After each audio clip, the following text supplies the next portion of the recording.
Rural development paradigm. Paradigm क्या होता है basic? In science and philosophy, paradigm is a distinct set of concept or tough patterns, including theories, research methods, postulates, and standards for what constitute legitimate contribution to a field. Paradigm is a broad viewpoint, perspective, or lens that permit social scientists like sociologists, rural sociologists, to have a wide range of tools to describe society and then to build hypotheses and theories. अब paradigm एक broader view point है society को देखने का, एक broader perspective है, एक broader lens है। जैसे मैंने ये ग्लासेस लगाए हुए हैं, इस ग्लासेस से मैं, ये लेंस है मेरे बेसिकली, इस लेंस से मैं जो देख रहा हूँ मुझे वो उस तरह नज़र आ रहा है। तो पैराडाइम हम कहते हैं कि ये एक ब्रॉडर व्यू पॉइंट है सोसाइटी को देखने का, कि ये सोसाइटी जो है, फिर उसको देखने के बाद उसके हाइपोथेसिस और थ्योरीज डेवलप करने का, कि सोसाइटी में अगर ये एक फिनोमिना हो रहा है तो इसके क्या क्या पॉसिबल रीजंस हो सकते हैं, इसकी थ्योरी जनरेट करने का, कि ये जो रीजंस हैं ये इस तरह हो रहे हैं। जो ह्यूमन बीइंग आपस में इन एक्शन करती है तो उस एक्शन के जवाब में इंटरेक्शन भी होता है। जो ग्रुप्स हैं, जो उसमें फॉर्मल ग्रुप कौन सा होता है, इनफॉर्मल ग्रुप्स क्या होता है, फॉर्मल ग्रुप्स क्या क्या एक्टिविटीज़ करता है, इनफॉर्मल ग्रुप्स क्या क्या एक्टिविटीज़ करता है, डेवियंस एंड क्राइम्स क्यों हो रहे हैं सोसाइटी में, जो है अनएम्प्लॉयमेंट क्यों हो रही है, पॉवर्टी के पीछे क्या-क्या रीज़न्स हैं, पॉवर्टी की इम्प्लीकेशंस क्या हो रही हैं। तो ये सोसाइटी को ओवरऑल देखने का ब्रॉडर व्यू पॉइंट को हम पैराडाइम कहते हैं। अब पर्सपेक्टिव किसको कहते हैं? Theories in sociology provide us with different perspective with which a view over social world. अब जो थियरीज हैं सोशियोलॉजी में, रूरल सोशियोलॉजी में, वो डिफरेंट पर्सपेक्टिव आपको प्रोवाइड करती हैं। कुछ थेरिस्ट का पर्सपेक्टिव डिफरेंट होता है, कुछ थेरिस्ट का उसी फिनोमिना को, सोसाइटी को देखने का पर्सपेक्टिव डिफरेंट होता है। A perspective is simply a way of looking at the world. A theory is a set of interrelated propositions or principles designed to answer a question, to explain a particular phenomena. It provides us with a perspective. In sociology, there are three main paradigms. We have three major paradigms. Basically, चार paradigm है। एक जो हमारा feminist paradigm है उसको भी हम sociology के मेजर पैराडाइम्स में कंसिडर करते हैं, लेकिन मोस्टली तीन मेजर पैराडाइम, तीन मेजर पर्सपेक्टिव को डिस्कस किया जाता है: the functionalist paradigm, the conflict paradigm, and the symbolic interaction paradigm. These are not all of the paradigms, however, and will consider others as well as more specific topic based variations of each of the big three theories. अब conflict paradigm को देखते हैं कि वो society को देखने का क्या उनका व्यू पॉइंट है। कॉन्फ्लिक्ट पैराडाइम में सबसे बड़े जो सोशियोलॉजिस्ट, आप अक्सर आपने नाम सुना होगा, कार्ल मार्क्स हैं कॉन्फ्लिक्ट पैराडाइम का जो। तो the conflict paradigm does a very good job of explaining racism, sexism, ageism, socio-economic inequality, wealth, and poverty. The conflict paradigm describes the inequality that exists in all societies around the globe.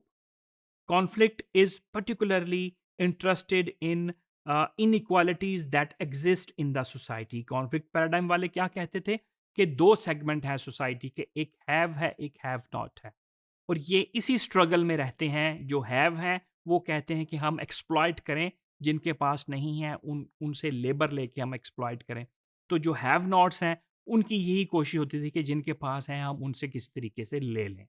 तो ये एक जो conflict है इससे conflict perspectives वाले कहते थे society का जो सारा है वो इसी कॉन्फ्लिक्ट पर्सपेक्टिव से चल रही है। तो conflict paradigms explanation of socialisation को वो ये किस तरह एक्सप्लेन करते थे। The socialisation process is coercive, forcing us to accept the values and norms of the society. The values and norm of the society are dictated and enforced by bourgeois, and proletariat follow and accept the value and norms of the bourgeois. अब ये इसने बात की bourgeois और proletariat दो तरह के groups की। bourgeois ग्रुप वो है जो हैव्स हैं और proletariat ग्रुप वो हैं जो हैव नॉट हैं। तो इन्होंने कहा कि जो नॉर्म्स हैं वो डेवलप जो हैव्स हैं bourgeois जिनके पास रिसोर्सेज हैं, जो अपने रिसोर्सेज के साथ तो वो डेवलप करते हैं। जो दूसरे लोग हैं जो लेबर क्लास हैं वो बाउंड होती है उनके बनाए हुए नॉर्म्स की ओबे करने की। Because all of the institution of the society, particular education, religion, and the economy are shaped to serve the exploitative purpose of the bourgeois. Conflict paradigm वाले सोशल स्ट्रक्चर को कैसे एक्सप्लेन करते हैं उसमें भी देखते हैं। तो social structure exist in time and space, is objective, external, concrete, coercive, and relatively static. The group is the basic unit of the society and of analysis, roles, status, group, and institution exist for the protection and maintenance of the elite. अब ये भी फिर वही बात आ गई कि जो groups हैं ये बेसिकली एलीट को मेंटेन करने के लिए, उनको सर्व करने के लिए सोशल स्ट्रक्चर डेवलप किया जाता है। फिर इसकी जो है कॉन्फ्लिक्ट पैराडाइम वाले ब्यूरोक्रेसी को कैसे एक्सप्लेन करते हैं। तो bureaucracy exist to serve the need of the bourgeois. तो ये कहते हैं कि वही बॉर्जियस जो हैव्स हैं, जिनके पास सारे रिसोर्सेज हैं, ब्यूरोक्रेसी उनको सर्व करने के लिए बेसिकली ये बनाई गई है। तो ये डेवियंस को कैसे एक्सप्लेन करते हैं कॉन्फ्लिक्ट पैराडाइम वाले। Deviance is defined as those in power, what is deviant is whatever offend the powerful और whatever cause them to believe that they are losing power and control over masses. कि ये देखते हैं कि जब power जा रही है, the deviance is conditional, situational and relative to time, place, situation and culture. तो जब पावर जा रही है उसके बाद डेविएंट सिचुएशन अराइज होती है। और जब राइट जो हैं, जो प्रोलेटेरियंस हैं, जो लेबर क्लास है, जो लोअर क्लास है, उसके जब राइट्स इतने ज्यादा दीवार के साथ लगा दिए जाएं तब डेविएंट सिचुएशन क्रिएट होती है। सेकंड पैराडाइम, मेजर पैराडाइम है symbolic interaction paradigm. Symbolic interaction describes society as small group of individuals interacting based on the various ways that people interrupt their various culture, symbols such as spoken, written and non-verbal languages।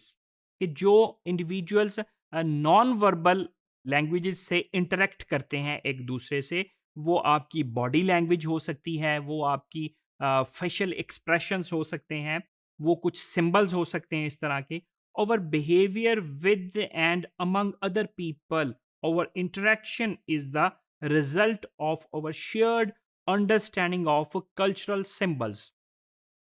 This is a micro level paradigm that describes small scale process and small scale social system. It is interested in individual behavior. तो symbolic interaction वाले individual behaviour की ज्यादा बात करते हैं, और वो individual behaviour में जो सिंबल्स यूज हो रहे हैं, जो बॉडी लैंग्वेज यूज हो रही है, जो एक्सप्रेशन यूज हो रहे हैं, उसके क्या मीनिंग्स हैं, वो किस कल्चर से किस तरह अडॉप्ट किए गए हैं, उस तरीके से इंटरेक्शन किया जा रहा है और उस तरह सोसाइटी फॉर्म में आ रही है। तो ये स्मॉल स्केल लेवल, इसको माइक्रो लेवल पैराडाइम भी कहा जाता है। फिर थर्ड पैराडाइम है functionalist paradigm. According to the functionalist paradigm, also called functionalism, each aspect of the society is interdependent and contribute to society's functioning as a whole. अब functionalism वाले क्या कहते हैं कि सोसाइटी के जितने भी यूनिट्स हैं, सोसाइटी के जितने भी इंस्टीट्यूशंस हैं, वो साथ मिल के काम करते हैं। जैसे ह्यूमन बॉडी के जो पार्ट्स हैं, ये सारे एक दूसरे से इंटरलिंक हैं, तो ये सारे अपना अपना फंक्शन प्ले कर रहे होते हैं, अपना-अपना रोल प्ले कर रहे होते हैं। इसी तरह सोसाइटी के हर इंस्टीट्यूशन अपना-अपना रोल प्ले करता है और सारे आपस में इंटरकनेक्टेड हैं और किसी एक यूनिट के डिस्टर्ब होने से दूसरे यूनिट में डिस्टर्बेंस लाज़मी आती है। जैसे कि मेरी उँगली मेरे हाथ के साथ अटैच है, अगर ये मेरा ये वाला यूनिट डिस्टर्ब होगा, तो ये पेन उसकी मेरे पूरे हाथ में जाएगी और मेरे पूरे हाथ की मूवमेंट रुक जाएगी। जब मेरे पूरे हाथ की मूवमेंट रुक जाएगी, तो ये मेरा जो बाजू है, वो अपना रोल परफॉर्म नहीं करेगा। तो ये फंक्शनलिस्ट पर्सपेक्टिव थे। तो अब इसको देखते हैं कि इन तीनों पैराडाइम्स को इसके प्रॉस एंड कॉन्स भी हैं। उसमें देखें तो फंक्शनलिज्म वाले जो हैं ये examine structure with in the society, ये इसके प्रॉस में शामिल है। तो इसके कॉन्स क्या हैं? Ignores interaction between individuals. ये ओवरऑल एज अ सोसाइटी को तो देख रहे होते हैं, लेकिन इंडिविजुअल के जो इंटरेक्शंस हैं उसको फोकस नहीं करते। कॉन्फ्लिक्ट थ्योरी जो है, कॉन्फ्लिक्ट पैराडाइम, ये एग्जामिन करते हैं stratification and inequality exist in the society, जबकि ये इनइक्वालिटी जो है, ये कॉन्फ्लिक्ट है, उसके अलावा जो स्टेबिलिटी है सोसाइटी की, उसको ये इग्नोर कर देते हैं। फिर जो सिंबॉलिक इंटरेक्शन है, उसमें हम देखते हैं कि ये एग्जामिन करता है day to day interaction between people. ये लार्ज स्केल स्ट्रक्चर जो सोसाइटी का है, ये उसको इग्नोर कर देते हैं। तो ये तीनों के प्रॉस थे और तीनों के कुछ कॉन्स थे।